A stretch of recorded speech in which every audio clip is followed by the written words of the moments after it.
د عامې روغتیا وزارت وایي کرونا وایروس د څو میاشتو لپاره نه بلکې تر اوږدې مودې پورې به وي نو له دغه وایروس سره د زیست لپاره په صابون او پاکو اوبو د لاسونو مینځل ماسک تړل او ټولنیز واټن په پام کې نیول جبري او اړین دي. دغه وزارت وایي چې د کوویډ 19 ناروغۍ د خپرېدو په مخنیوي کې یوه مرسته دا هم کیدای شي چې کورونه او چاپیریال پاک وساتل سي. بلخوا دغه وزارت یو حکیم د ادعا په تړاو چې ګواکې نوموړی د کرونا وایروس ضد درمل جوړ کړي وایي چې دغه حکیم په خپلو درملو کې د تریاکو د شیرې په ګډون 9 ډوله نشهیي او تسکین ورکوونکي مواد ګډ کړي چې پر نشو د اخته کېدو لامل ګرځي. نو له همدې کبله د دغه حکیم ټول فعالیتونه بند سوي او نوموړی عدلي او قضایي ارګانونو ته معرفي سوی دی. د عامې روغتیا وزارت وایي کرونا وایروس تر دې دمه درملنه نه لري که څه هم دغه وایروس په خلکو کې ویره ډیره خپره کړې خو د عامې روغتیا سرپرست وزیر احمد جواد عثماني وایي چې ویره د حل لاره نه ده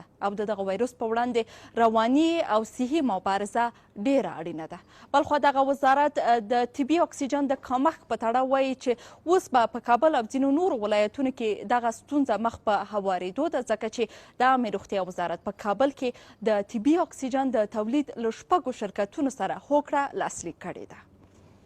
شازیه حیا BBC کابل.